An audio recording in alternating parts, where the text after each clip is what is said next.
Salut, j'espère que vous allez bien.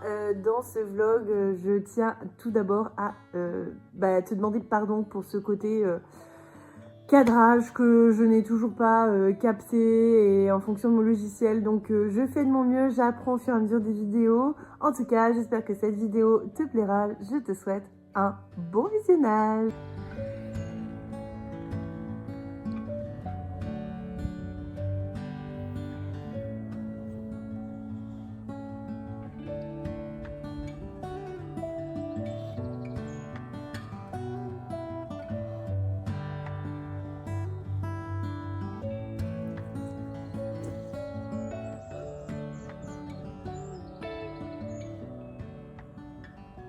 Coucou, on se retrouve pour une nouvelle vidéo, une nouvelle semaine. Je commence ça le dimanche. J'ai prévu de tailler le groseillier et le groseillier aussi, donc le groseillier à fruits et le groseillier décoratif que j'aime beaucoup, qui attire tous les butineurs. Très honnêtement, j'ai jamais fait et normalement ça se fait en novembre, mais tant pis, je fais ça maintenant parce que j'en ai marre. Je te montre un petit peu. Alors regarde un peu le groseillier. Celui-ci, c'est celui qui est décoratif. Il fait des super belles fleurs roses pétantes. Mais voilà, ici en fait c'est un espace qu'on n'utilise pas du tout et comme ça arrive en fin de culture. Tu te rappelles ici là j'ai mis mes fèves. Là on a encore des vestiges de poireaux, tu vois, qui sont en train de repousser. D'ailleurs on est en train de se dire vas-y on va laisser pousser puis on voit ce que ça donne. Petite expérience. Là c'est à côté de notre maison hein. Et on a un figuier. Donc là on a un groseillier et un groseillier floral. Ça prend trop de place, ça va pas. Donc le groseillier floral, j'aimerais bien le tailler et le déménager. Lui, clairement, tu peux lui faire n'importe quelle coupe. On s'en fout, il repousse un petit peu comme un forsythia ou un arbre à papillons, tu sais, ce genre de truc qui, peu importe comment tu les tailles, ça va repousser nickel. Par contre, le groseillier, normalement, c'est conseillé de couper à 40-50 cm de hauteur. Ou alors, juste au-dessus d'un gros bourgeon pour qu'il puisse repousser l'année d'après. Là, c'est n'importe quoi. Le truc, il fait 1,50 m, presque 1,60 m. Donc, il faut que je taille tout ça.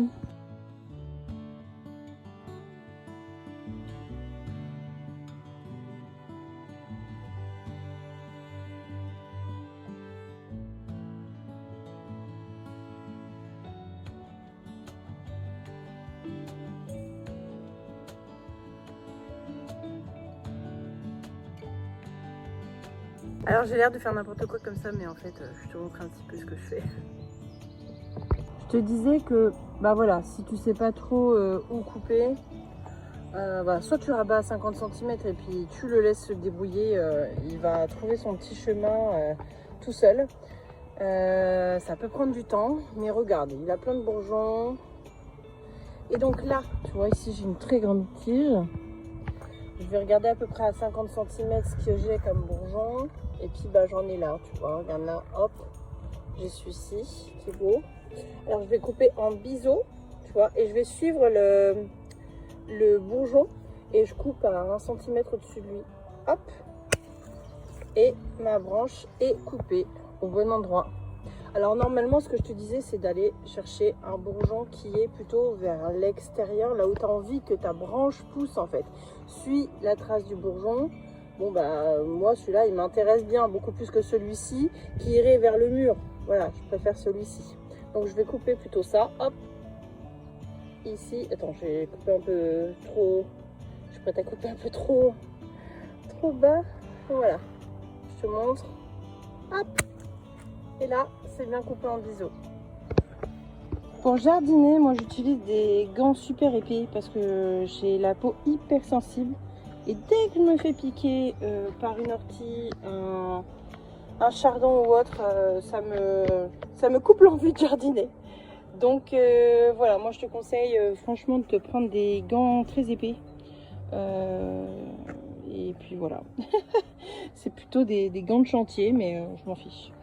Alors que je te montre un petit peu ça, tu vois là, mon Dieu, on va pouvoir passer, c'est cool, on va pouvoir aller jusqu'au bout de nos cultures aussi. Et puis ben là, le groseillier à fleurs, je vais le déplanter pour le mettre devant. Et lui, il va trouver un petit copain qui viendra à sa place. Parce que en taillant, qu'est-ce que j'ai retrouvé? Un groseillier qui s'est marcoté tout seul. Mais vraiment, il s'est marcoté. Donc je l'ai coupé à peu près à 50 cm. Et puis, je vais aller le planter là-bas, à la place du groseillier à fleurs. Alors tu me diras, mais pourquoi tu tailles tes groseilliers tout de suite? Pourquoi pas attendre le prochain automne? Bah parce qu'en fait je suis pas sûre qu'il me fasse des fruits, puisque l'année dernière m'a fait des petits fruits tout pourris. Alors même si on a une mauvaise année, c'est quand même pas ouf d'avoir un groseillier fatigué. Clairement il est très vieux et il est fatigué. Donc je préfère le couper tout de suite et qu'il se fasse un automne comme il faut. Derrière, et puis toute une saison, et puis en plus je suis même pas à l'abri qu'il me fasse des meilleurs fruits cette année. J'ai plein de petites choses dans les cheveux. Je suis pas à l'abri qu'il me fasse quand même plus de fruits que l'année dernière, parce que je l'ai taillé assez en avance.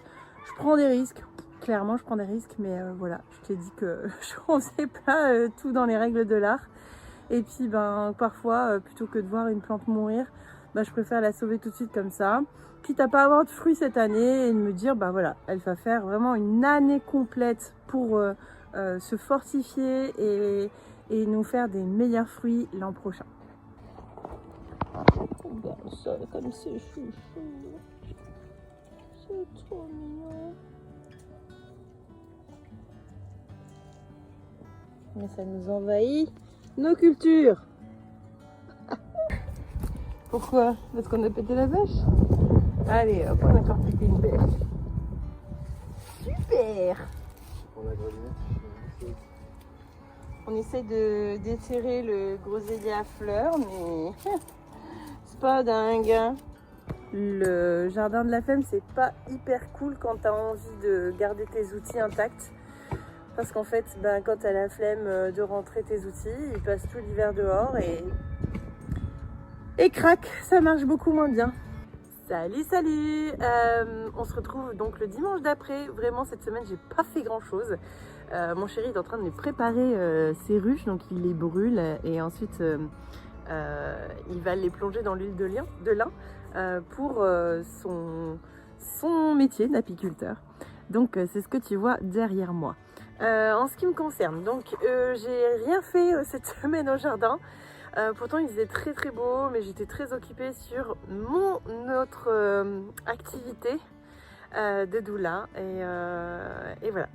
Si jamais ça t'intéresse, je te mettrai le lien un petit peu de ce que je fais dans la vie en dehors du potager.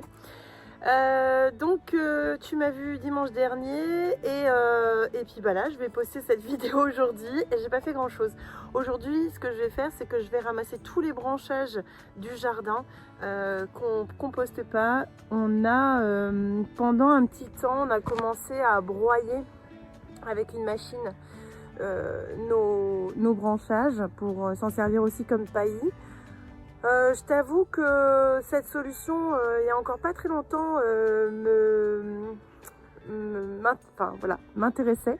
Mais aujourd'hui, j'ai décidé de laisser tomber, notamment en visionnant quelques vidéos et surtout celle de, comment il s'appelle, c'est le potager d'Olivier, où lui, il explique que pendant très longtemps, il a mis tout son broyat de jardin. Et au final, ça lui a fait une terre de sous-bois. Donc ça a marché pendant un temps, c'était sympa. Mais maintenant, ça a fait comme un terreau de sous-bois. Et dans les sous-bois, il n'y a pas tout qui pousse, quoi. Donc je t'avoue que ça m'a fait un peu réfléchir. Donc de temps en temps, je pense que c'est intéressant d'aller en mettre. Voilà, donc sinon, ma solution, ça va être de tout ramasser aujourd'hui. D'en faire du petit bois avec mon sécateur. Je vais beaucoup couper aujourd'hui et je vais mettre ça dans ma poubelle de verre pour que ça parte en déchetterie. tout simplement. Donc aujourd'hui ça va plutôt être du nettoyage de jardin. Alors tu vois ici là, là où il y a notre cerisier et notre bébé cerisier, le vieux cerisier et le bébé cerisier, on a énormément de branchages de l'année dernière, donc tout ça je vais le couper. Ici on a notre compost de l'année. Là maintenant, à partir de maintenant, on ne va plus rien mettre comme déchets de légumes et fruits. Je pense enlever les cartons et les virer. Bon, parce qu'on peut les mettre en compote, mais là c'est mieux en petits bouts. Là Mamour s'est un peu lâché. Ici je vais ramasser, tu vois, notre ce qu'on a coupé, hein, du groseillier à fruits et du groseillier à fleurs. Comme ça va nettoyer. Là on avait nos anciens plants de tomates qui ont passé l'hiver là. Et puis en fait là-dedans, dans notre compost d'été, ça a quand même bien bougé, ça s'est bien décomposé. Donc ce qu'on va faire, c'est que ce compost là, on va venir le mettre ici, voilà, quand on aura tout nettoyé. Donc je vais te filmer tout ça. Et puis aussi on a nos feuilles. Toutes nos feuilles là, on va commencer à les enlever. On a quand même encore eu une gelée cette nuit, donc on va peut-être attendre encore une bonne semaine ou deux pour ramasser toutes ces feuilles. Et puis ensuite on ira les mettre ici. Et donc là on mettra les courges.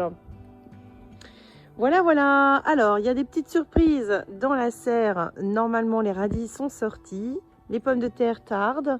Et ici, regarde un petit peu, c'est trop marrant, nos poireaux. Je t'avais dit qu'on allait faire une petite expérience et voir ce que ça donne. Et en fait, regarde nos poireaux de l'année dernière. Ceux qui s'étaient fait bouffer les feuilles. On en a une paire là en ligne qu'on voit, qui sont en train de repousser. Alors tu sais quoi, on va les laisser et puis on va les buter au fur et à mesure. Voilà, c'est notre petite expérience de l'année. je t'en donnerai des nouvelles. Sinon, ici on a les rosiers aussi, hein, qui se remettent en route. Et on a quelques fleurs qui commencent à arriver. Pas pour les rosiers, hein, mais on va aussi avoir les primes verts qui vont sortir.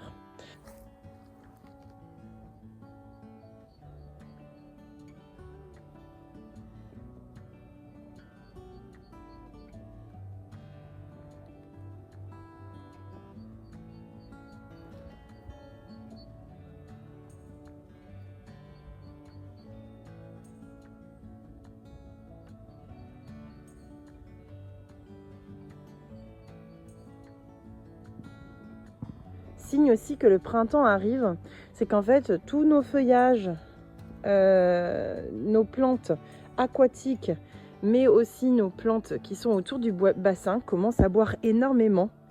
Et regarde le niveau du bassin.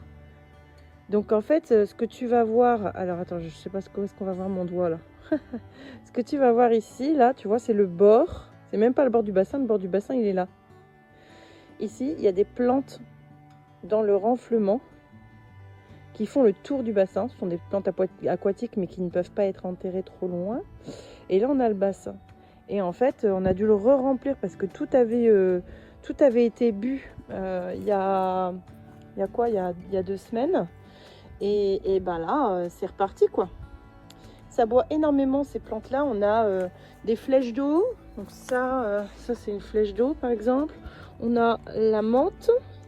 Attends, où est-ce que je pourrais voir de la menthe? Bon, enfin, je te montrerai plus tard. Ah si, regarde, ça c'est de la menthe. Ça. C'est notre petite menthe. Voilà, on a beaucoup de menthe et je pense que tout ça, ça boit énormément. Et puis, là, on a nos plantes carnivores qui vont commencer aussi à s'épanouir tranquillement. Alors, je t'avoue que le bassin, franchement, s'il n'y avait pas de poisson dedans... alors lui, on ne sait pas trop s'il y en a encore dedans. On n'a pas trop envie de trop bouger à l'intérieur, voilà, pour pas trop les perturber. Mais je pense qu'il y a quand même encore 1 ou 2 poissons dedans. Et s'il y a des poissons dedans, tu es bien obligé de remplir ton bassin. S'il n'y a pas de poissons, c'est pas grave, tu laisses faire la nature. À un moment donné, il va se remplir. Mais voilà, c'est assez particulier quand tu veux un bassin, c'est pas toujours hyper écolo et donc tu dois le remplir. C'est parti, on rentre dans la serre voir un petit peu ce qui s'y passe. Et alors nos salades, elles n'ont pas fortement grandi, mais il y en a quand même qui ont bien grandi. Allez, on en a quelques-unes qui nous ont fait des feuilles en plus. T'en as par contre qui se sont fait bouffer par les limaces. Ouais, on en a une paire qui s'est fait bouffer. Donc là, je vais peut-être commencer à mettre des coquilles d'œufs dedans. Et là, on a des belles pousses d'épinards. Regarde-moi ça. Regarde-moi ça. C'est waouh! Je suis trop contente. Et on a les radis. Ça y est, ça arrive, ça sort. Ça a été un peu long quand même. Alors après, on n'a pas arrosé comme des fous. Les radis, ça quand même demande pas mal d'eau. D'ailleurs, il y a des endroits où ça c'est pas sorti. Mais ouais, ça demande quand même pas mal d'eau. Et malheureusement, nous, on n'a pas trop arrosé ces derniers temps. Et voilà, on aurait peut-être pu le faire un peu plus. C'est peut-être ça aussi qui manque aux pommes de terre, malheureusement. Et sinon, dans la serre, pendant 3-4 jours...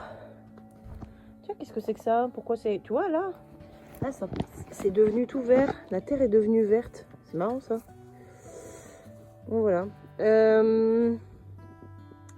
Ouais, les pommes de terre, elles sont pas encore sorties. Alors, on imagine que c'est en train de se faire tranquillement. On va avoir un peu de désherbage à faire aussi dans la semaine.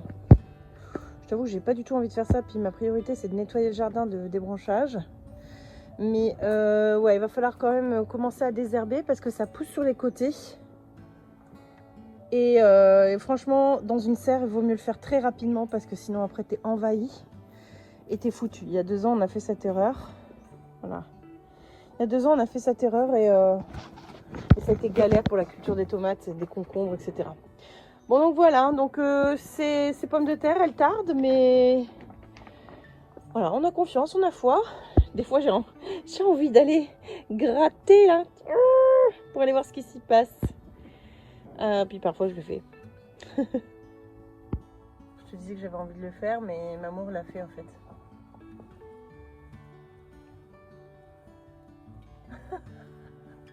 Où est le trésor? Ah, pas mal. Bon, c'est pas ouf, C'est pas, on nous avait dit 1 mois et demi, ça va être 6 mois ici. Arroser surtout. Mais il faut arroser, voilà, c'est sûr. Regarde un petit peu le compost. C'est pas mal, je trouve. Alors tu vois vraiment la différence dans la décomposition. C'est génial. Donc voilà, on a du beau compost là qu'on va venir du coup étaler là dans le carré des cerisiers.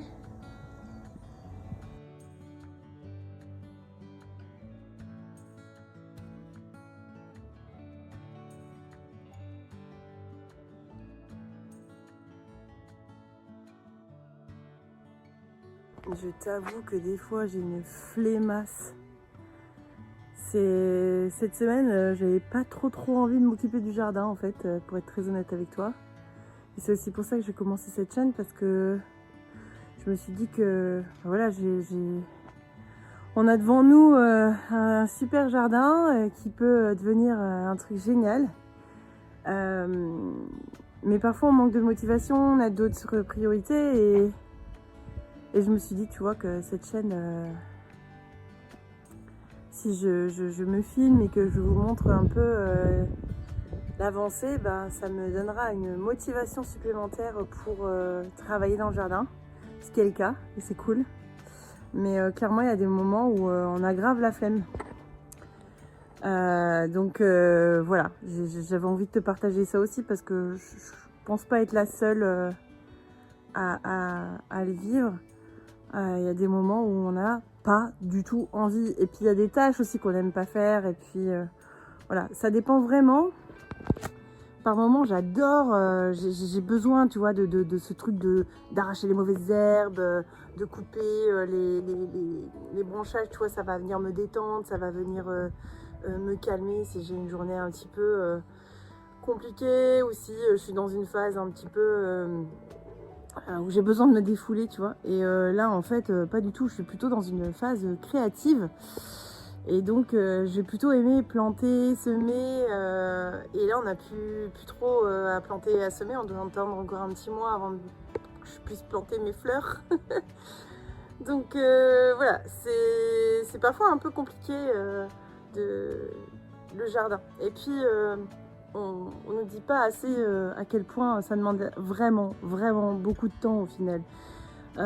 Certains vont dire oui, ça te demande un petit peu de temps. Non, c'est faux, ça demande énormément de temps un jardin et puis l'envie et la passion du jardin. Parce que si t'as pas la passion du jardin, je sais pas comment tu fais en fait. C'est peut-être pour ça aussi qu'il y en a beaucoup qui finissent par foutre du gravier, de la fausse pelouse ou à pas planter grand chose à part une pelouse à attendre une fois tous les 15 jours. Mais voilà, en tout cas, ça prend du temps. Et parfois, bah, t'as pas envie de le prendre ce temps, t'as envie de faire autre chose.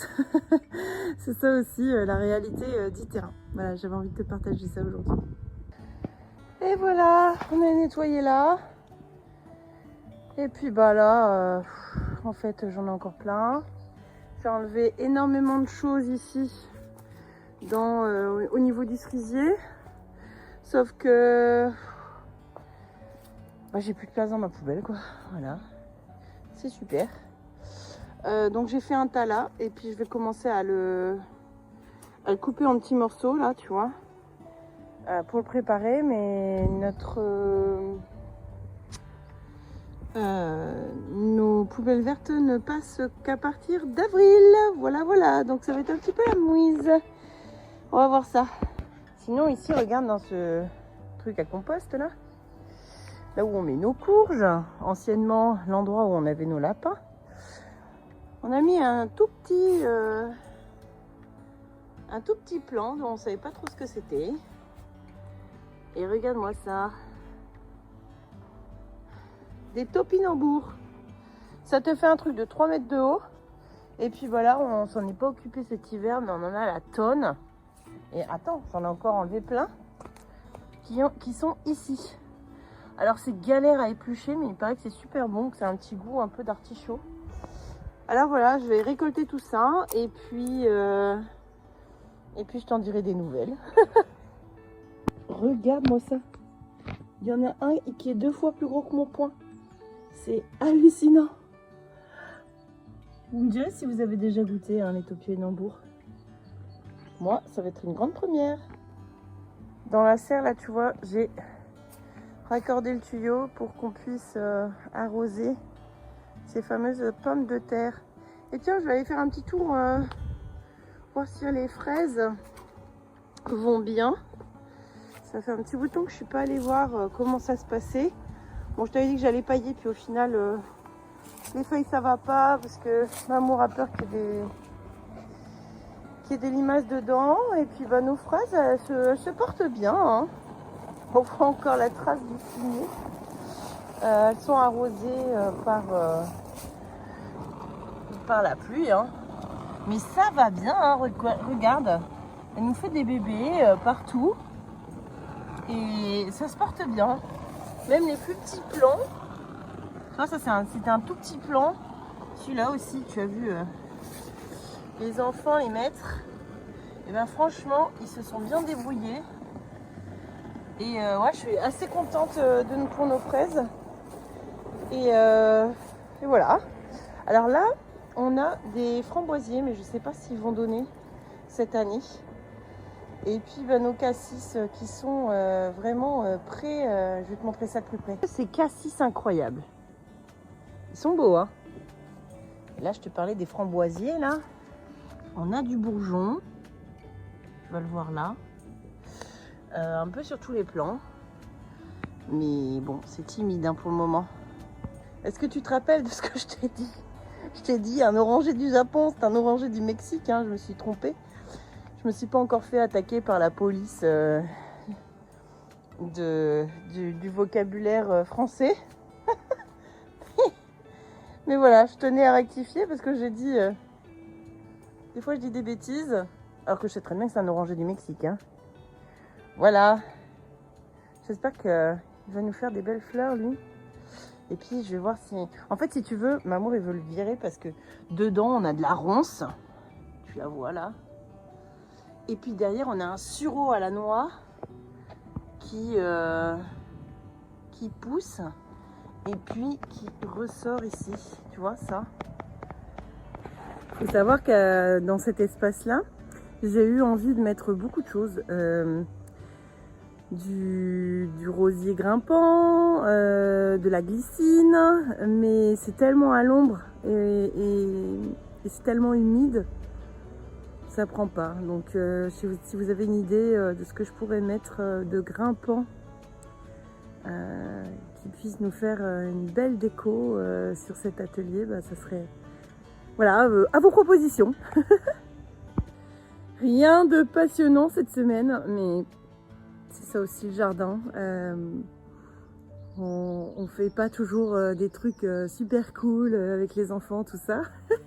C'est aussi du travail pénible par moment. Là en plus je suis en train de te faire une petite vidéo, j'ai des nuages de moustiques qui sont en train de se réveiller parce que c'est le moment parfait pour eux.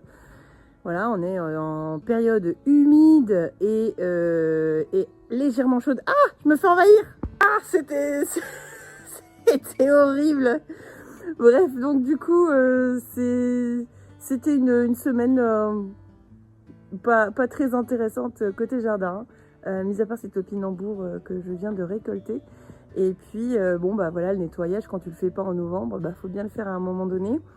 Je te parlais d'énergie de créativité, mais bah, avant de créer, il faut avoir un terrain propre. Et bon, voilà, donc on est en train de ranger et nettoyer le terrain de ce fait. Voilà, n'hésite pas à me dire ce que tu fais en ce moment dans ton jardin. Et puis, je te laisse avec les petites tulipes qui commencent à bien grandir. On a à peu près 15 cm de feuilles. Et puis, bah, je te dis à la semaine prochaine.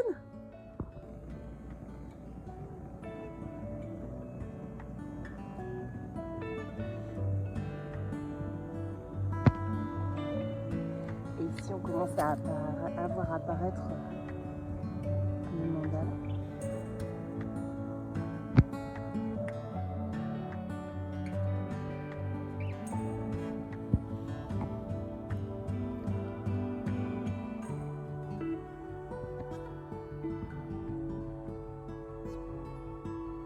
Il y a des petites perles d'eau dedans.